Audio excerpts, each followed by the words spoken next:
사도신경으로 신앙 고백하심으로 새벽 기도회를 시작하도록 하겠습니다. 나는 전능하신 아버지 하나님 천지의 창조주를 믿습니다. 나는 그의 유일하신 아들 우리 주 예수 그리스도를 믿습니다. 그는 성령으로 잉태되어 동정녀 마리아에게서 나시고 본디오 빌라도에게 고난을 받아 십자가에 못 박혀 죽으시고 장사된 지 사흘 만에 죽은 자 가운데서 다시 살아나셨으며 하늘에 오르시어 전능하신 아버지 하나님 우편에 앉아 계시다가 거기로부터 살아있는 자와 죽은 자를 심판하러 오십니다. 나는 성령을 믿으며 거룩한 공교회와 성도의 교제와 죄를 용서받는 것과 몸의 부활과 영생을 믿습니다. 아멘. 찬송가 292장 함께 찬양하겠습니다. 찬송가 292장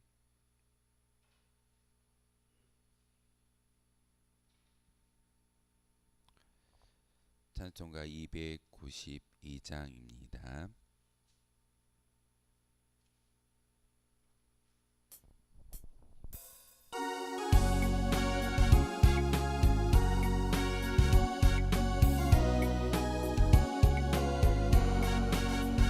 주 없이 살 수 없네 죄인의 구주여 그 귀한 복의 피로 날 구속하소서 구주의 사랑으로 흘리신 보혈이 내 소망 나의 위로 내 영광 됩니다. 주 없이 살 수 없네 나 혼자 못 서리 힘없고 부족하며 지혜도 없도다. 내 주는 나의 생명 또 나의 힘이라 주님을 의지하여 지혜를 얻으리. 주 없이 살 수 없네 내 주는 아신다. 내 영의 깊은 간구 마음의 소원을 주밖에 나의 마음 위안아 주리요. 내 마음 위로하사 영원케 하시네. 주 없이 살 수 없네 세월이 흐르고 이 깊은 고독 속에 내 생명 끝나도 사나운 풍랑일 때 날 지켜주시니 내 곁에 계신 주님 늘 힘이 됩니다.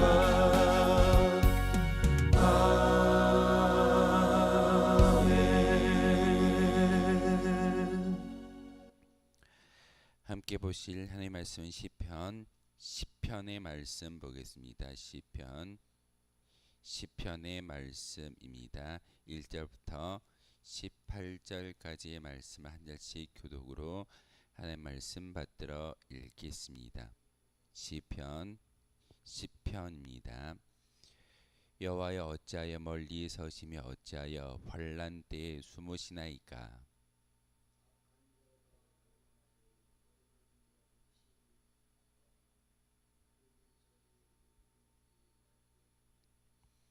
악인은 그의 마음의 욕심을 자랑하며 탐욕을 부리는 자는 여호와를 배반하여 멸시하나이다.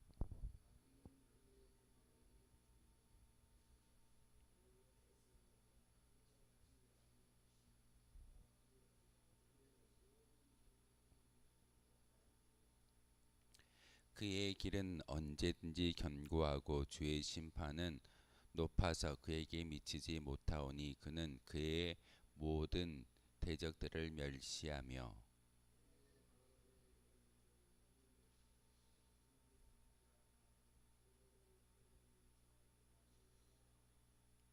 그의 입에는 저주와 거짓과 포악이 충만하며 그의 혀 밑에는 잔해와 죄악이 있나이다.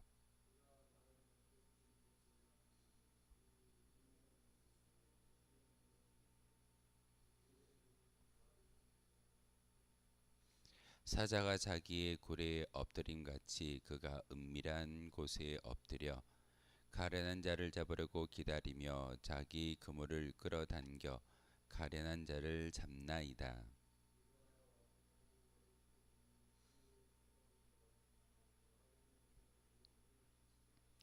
그가 그의 마음에 이르기를 하나님이 잊으셨고 그의 얼굴을 가리셨으니 영원히 보지 아니하시리라 하나이다.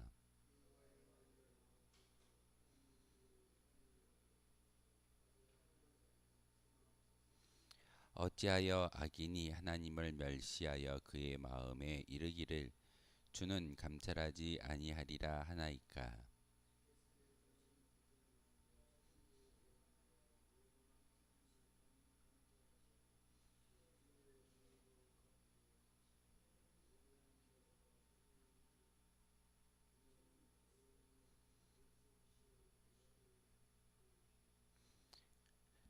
악인의 발을 꺾으소서. 악한 자의 악을 더 이상 찾아낼 수 없을 때까지 찾으소서.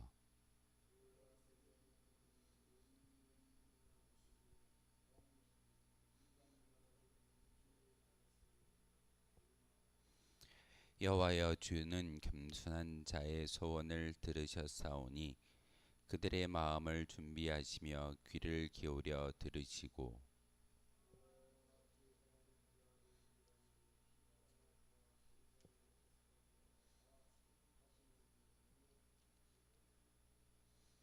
아멘. 시편 9편과 시편의 이야기는 히브리 알파벳 순서대로 시를 지었습니다. 그래서 알레부터 시작되어져서 마지막 우리가 오메가라고 이야기하는 그런 어떤 순서로 기록되어져 있는데 번역되어져서 우리가 읽다 보니까 이것이 잘 우리 피부에는 와닿지 않지만 우리나라 말로 바꿔서 이야기한다면 기역, 니은, 디귿 이렇게 자음 순서대로 맞추어서 시를 지은 것을 우리가 답관체라고 이야기합니다. 시편 9편과 시편은 답관체 형식을 따서 히브리 알파벳 순서대로 시를 지었는데 이것이 9편과 시편의 이야기입니다. 그런데 왜 시를 9편과 시편으로 두 편으로 나누어서 우리가 묵상하고 있을까요?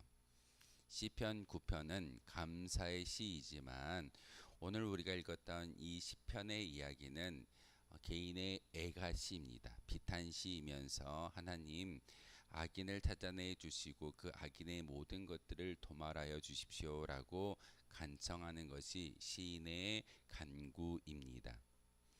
시편 9편과 시편을 누가 지었다라고 부제에 달려 있던가 이것은 바로 다윗이 지었다라고 이야기하면서 문립벤에 맞춘 노래라고 그런 소주제가 붙어 있습니다.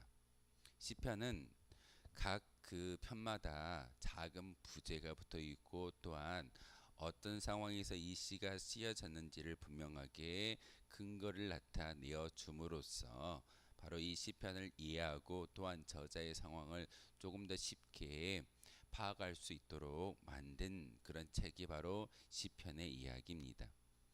그런데 오늘 본문은 시편 9편과 시편의 말씀을 한 사람이 지었고 또한 답관체 형식을 따라서 그 시를 짓고 있지만 주제가 다르기 때문에 두 개로 구분하여서 9편과 10편을 우리가 함께 나누어서 읽고 있습니다. 오늘 시편 10편 1절에 보시면 어찌하여 환난 때에 숨으십니까? 라고 시인이 하나님께 기도하고 있습니다. 하나님, 제가 열심히 기도하는데 하나님의 음성을 듣지 못하고 하나님의 뜻을 발견하지 못합니다. 어느 때까지 제 기도를 듣고만 계시겠습니까? 밝히 일어나 주셔서 나와 함께하여 주시고 나를 힘들게 하는 그런 모든 환난의 때를 다시 한번 하나님의 영광의 때로 바꾸었으면 좋겠습니다. 라는 그런 시인의 간절한 간구가 바로 시편 10편 1절에 담겨져 있는 그런 시입니다. 2절에 보니까 악한 자가 교만하여 가난한 자를 심히 압박하오니 그들이 자기가 베푼 꾀에 빠지게 하여 주십시오라고 이야기하고 있습니다. 여기서 악한 자와 교만하다라는 것은 같은 동의어의 말씀일 겁니다. 악한 자는 바로 교만한 자를 이야기하는 것이고 교만은 바로 패망의 앞잡이이며 또한 교만의 모습을 통해서 심지어는 그의 마음 가운데 죄악을 품고 살아가는 악한 자의 모습으로 살아갈 수밖에 없다는 사실입니다.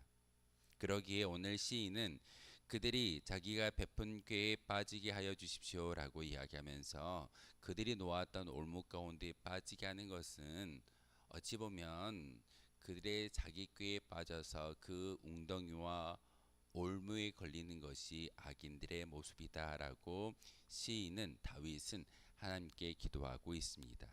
하나님, 제가 왕의 신분이 아닐지라도 또한 제가 연약한 모습으로 있다 할지라도 하나님은 이 모든 세상의 만물들을 심판하시는 심판주이시기에 하나님께서 간섭하여 주시고 일어나 주신다고 한다면 하나님께서 그 모든 것들을 제하실 수 있고 심지어는 악인들의 그 교만은 자기들이 놓아둔 그런 그물의 웅덩이에 또한 그런 올무에 빠지게 될 것이다 라고 기도하고 찬송의 시를 하나님께 올려드리고 있습니다. 그런데 악인들의 특징에 대해서 오늘 본문은 이야기하고 있습니다. 악인들의 특징은 하나님을 인정하지 않습니다. 하나님이 살아계심을 그들은 온전히 바라보지 못하고 오늘 본문에 이야기하는 것처럼 감찰하지 아니하신다라고 사절을 통해서 이야기하고 있습니다.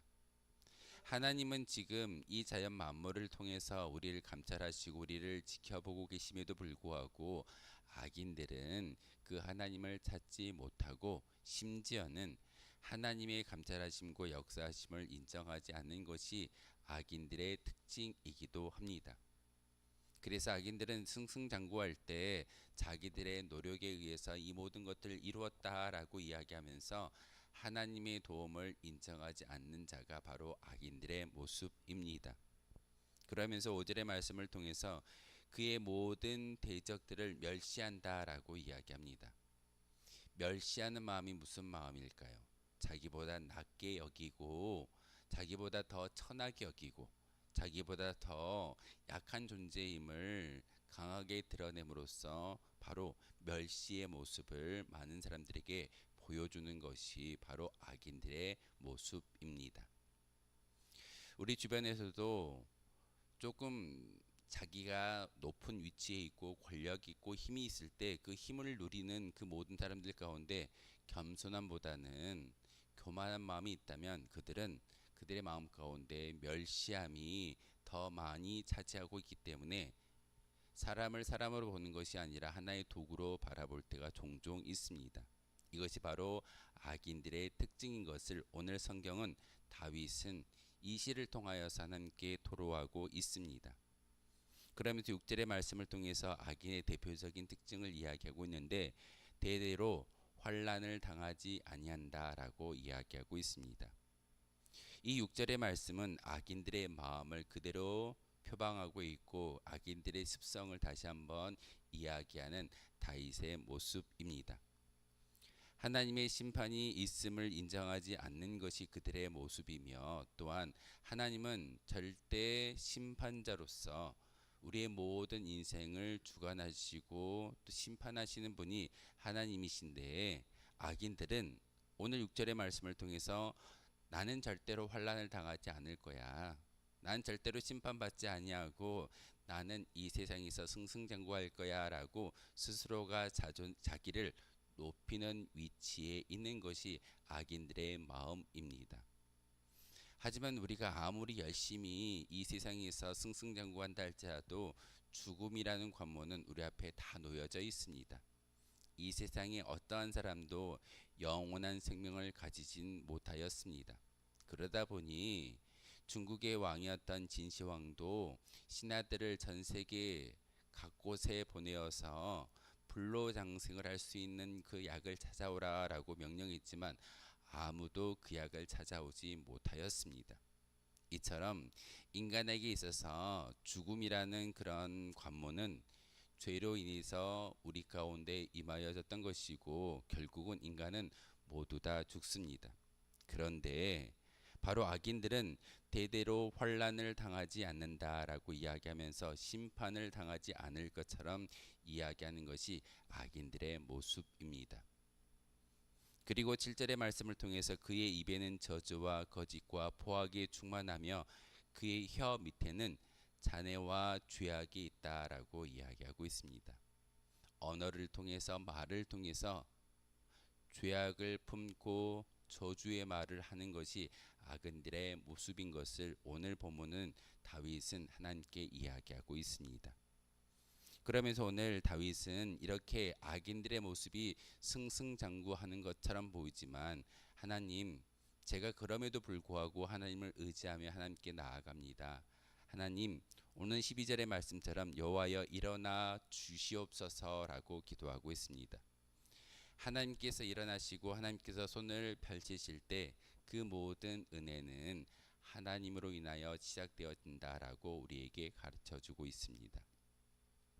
하나님은 잠잠히 멈추어 계시는 분이 아니라 우리의 모든 것들을 감찰하시고 그리고 우리가 결국 하나님의 심판대 앞에 놓여 있을 때 우리의 행한 대로 인생 그대로 감찰하시고 함께 하시는 분이 하나님이신 것을 우리에게 보여주고 있고 그 하나님을 믿기 때문에 다윗은 고백합니다. 기도합니다.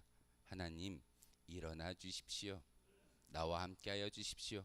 그리고 나와 함께 하셨을 때 악인들의 그 모든 생각은 진멸당하게 될 것이고 그들의 어떤 교만의 마음은 철저히 하나님 앞에 녹아질 수밖에 없다라고 이야기하고 있습니다.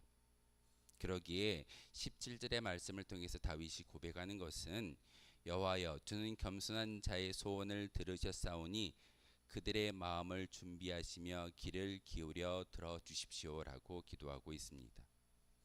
다윗이 믿음이 좋아서 하나님께서 들으실까요? 아니요.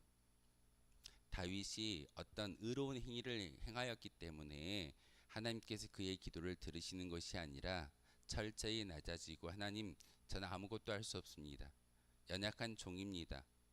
긍휼히 여겨 주십시오. 하나님께서 일어나 주셔서 하나님께서 저와 함께 하셔야지만 악인들의 그 모든 포악과 그 모든 행위가 진멸당하게 될 줄 저는 믿습니다라고 기도하기에 하나님께서는 다윗의 믿음과 다윗의 훌륭한 성품을 가지고 행하셨던 것이 아니라 하나님은 공의의 하나님이시기에 하나님의 그런 질서를 이 세상 가운데 보여주신다라고 다윗은 믿고 기도하고 있습니다. 그러기에 다윗이 다시 한번 기도하는 이 기도의 간구에 우리도 함께 이와 같은 기도의 제목을 올려드렸으면 좋겠습니다. 여호와여 주는 겸손한 자의 소원을 들으신다라고 이야기하고 있습니다. 여러분이 기도할 때 겸손한 기도가 우리의 입술을 통해서 하늘 보좌에 상달되어지기를 소망합니다. 겸손한 기도가 무엇일까요? 하나님, 제 힘으로 할 수 없습니다. 제 능력으로는 할 수 없습니다. 하나님께서 함께하여 주시고 하나님께서 도우실 때에 바로 우리의 기도가 하늘 보좌에 상달되어지는 것이고 그리고 아무것도 할 수 없다라고 인정한 그 순간 바로 그때에 하나님께서 일하시고 하나님께서 역사하심을 우리에게 친히 보여주실 줄 믿습니다. 다윗이 오늘 이 시편을 통해서 애가시이고 비탄시이지만 결국은 하나님을 의지한다면 하나님 안에서 승리를 맛볼 수 있다라고 자신하기에 이렇게 기도의 찬송을 하나님께 올려드리고 있습니다. 악인이 결국은 승승장구하는 것은 보이지만 그의 종말은 하나님으로 인하여 결국은 심판대 앞에서 멸망당할 수밖에 없는 것이고, 심지어는 저 음부 수월에 빠질 수 있는 그런 존재는 의인이 아니라 악인이라는 것을 오늘 다윗은 믿고 기도하고 있습니다. 여러분의 기도가 바로 이와 같은 기도가 되어지고, 다시 한번 여러분의 기도를 통해서 하나님이 일어나는, 하나님이 다시 한번 그의 의로운 손을 펼칠 수 있게 해달라고 기도할 수 있는 저와 여러분 되어주시기를 주님의 이름으로 소망하겠습니다. 기도하겠습니다. 거룩하신 주님, 참으로 감사를 드립니다. 오늘 말씀처럼 하나님, 우리와 함께 일어나 주시고 여호와 하나님만이 우리의 온전한 길라잡이이며 우리의 요새이시고 피난처이시며 산성이 되어 주심을 믿고 간구할 수 있는 저희들 되기를 원합니다. 하나님, 어느 때까지 우리가 환난을 당하고 고난 가운데 있으며 그 고난을 통해서 슬퍼하며 애곡하며 기도하겠습니까? 하나님, 다시금 우리와 함께하여 주시고 우리의 모든 어려움과 환난을 다시 한번 이겨낼 수 있는 큰 힘이 하나님을 통해서 주어진다라는 사실을 다시 한번 잊게 하시고, 그 마음과 그 믿음의 고백을 통해서 하나님과 동행할 수 있는 저희들 되기를 소망합니다. 하나님, 악인들의 그런 마음과 악인들의 그 형통함을 바라볼 때마다 과연 하나님께서 살아계신가라는 그런 질문 가운데 있지만, 그럼에도 다윗이 기도하고 있는 것처럼 하나님, 우리와 함께하여 주시고 하나님의 의로운 오른손이 우리를 감찰하여 주시고 우리와 함께 하심으로 다시 한번 겸손한 자의 소원을 들으신다라고 고백하고 있는 이 다윗의 시처럼 우리도 겸손한 기도를 하나님께 올려드리고 있사오니 우리의 기도에 귀 기울여 주시고 우리의 소원에 다시 한번 우리의 기도의 제목에 들어 응답하여 주심으로 하나님이 살아계심을 이 땅 가운데, 이 만방 가운데 친히 보일 수 있는 주의 도구가 바로 우리이기를 소망합니다. 하나님, 이 시간 간절한 믿음의 고백을 담아서 기도할 때 우리와 함께하여 주시고 우리의 심령 가운데 하나님의 거룩한 세미한 음성을 들을 수 있는 시간 되게 하여 주옵소서. 거룩한 한날을 주셨습니다. 오늘이라는 이 시간을 통해서 온전히 하나님만을 바라보며 하나님 안에서 의로운 도구가 바로 우리입니다라고 고백할 수 있는 주의 백성이 되게 하여 주옵소서. 예수 그리스도의 이름으로 기도하옵나이다. 아멘. 하늘에 계신 우리 아버지, 아버지의 이름을 거룩하게 하시며 아버지의 나라가 오게 하시며 아버지의 뜻이 하늘에서와 같이 땅에서도 이루어지게 하소서. 오늘 우리에게 일용할 양식을 주시고 우리가 우리에게 잘못한 사람을 용서하여 준 것 같이 우리 죄를 용서하여 주시고 우리를 시험에 빠지지 않게 하시고 악에서 구하소서. 나라와 권능과 영광이 영원히 아버지의 것입니다. 아멘. 오늘 말씀을 생각하며 기도하도록 하겠습니다.